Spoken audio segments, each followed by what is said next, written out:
Hello friends, welcome to Concept Recap channel.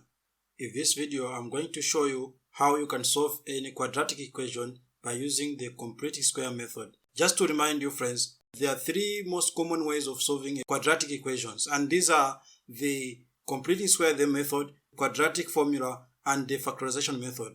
Which way you can choose to solve a quadratic equation, you should be able to find the same results. But in this video, we are going to show you how you can solve a quadratic equation by a completing square method in an easy way by providing you some few steps. By the end of this video, you are guaranteed that you will never have problems. So friends, let's dive into our topic today.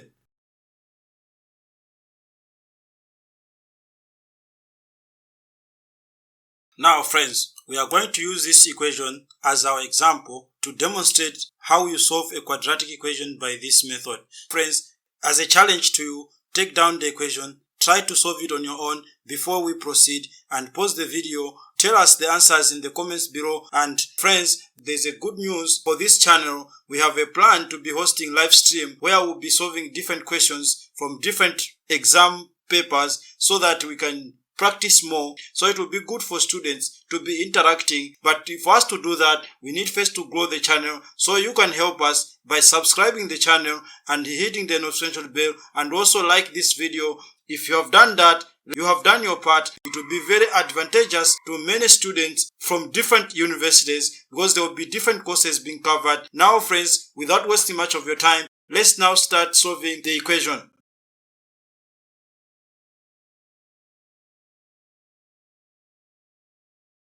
Friends, step 1 is easy. What you have to do is to label the entities as we have shown to you as A, B, C. And also keep in mind, we are only labeling the coefficients. So for example, x squared here, we have taken A is equal to 1. And remember friends, whenever you see a problem and x has got in front of it a number greater than 1, so what you should do is to divide that number through the equation so as to get rid of that, and so that you have 1 only in front of x squared, so that it is easier for you to solve. So if you have done that friends, you have done the most crucial part in solving this equation.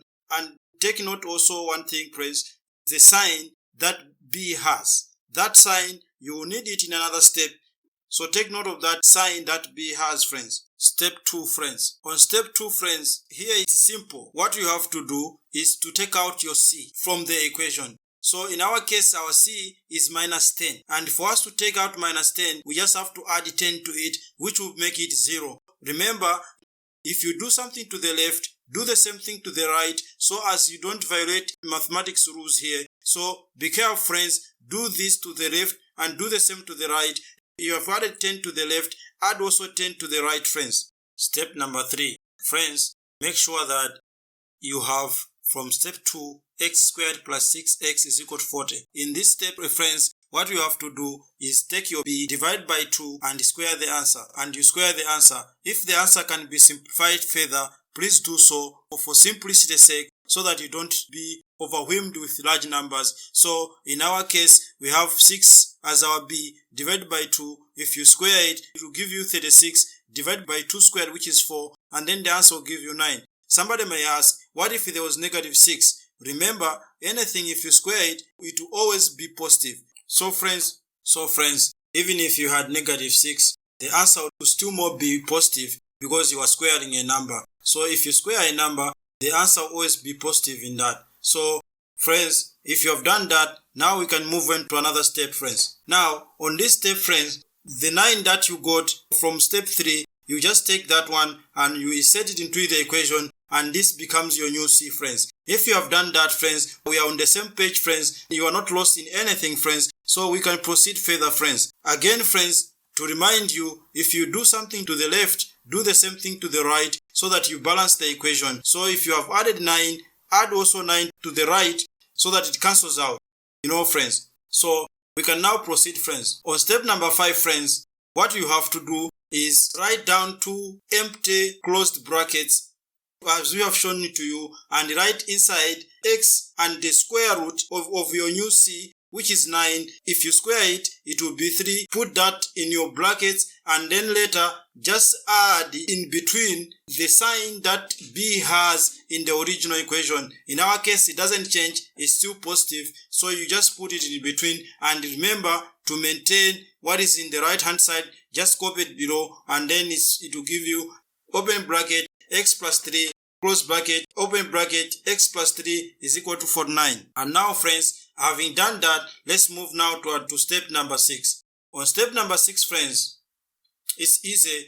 What you have to do now is you just take open bracket x plus 3 close bracket, square it. It's the same thing. What you are just doing it is to rewrite it in another way. Remember friends, if you are multiplying a number by itself, is the same as just taking the square of that number. For example, if you multiply 2 by 2, which will give you 4, if you take the square of 2, it also give you the same 4. So square is a way of multiplying the number by itself. So that's what we have done here. Because x plus 3 was multiplying to itself, we just take x plus 3 square and you maintain the right hand side, which is 49.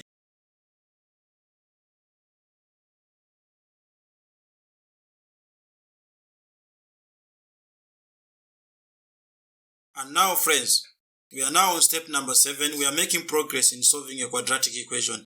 But friends, don't forget to subscribe and hit the notification bell, and also give us a like. Let's proceed from number 7. On number 7, friends, now friends, we need to remove the brackets so as to find our x here.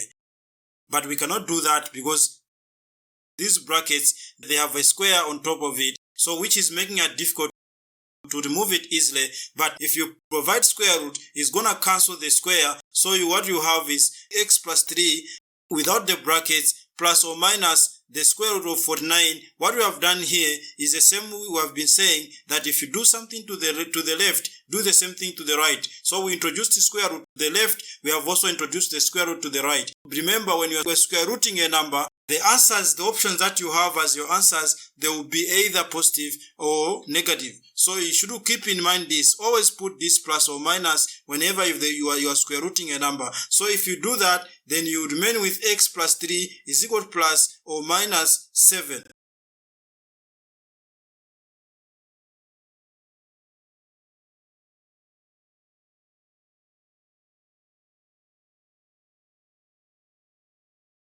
Now friends, this is step number 8. We are about to finish this. On this step, friends, what you just need is to make x subject of the equation. How you do that? Just take 3 to the other side of the equation. So what you do is x plus 3 minus 3 is equal to plus or minus 7 minus 3. Friends, don't make errors by jumping into subtracting 7, disregarding plus or minus signs here, because you find wrong results.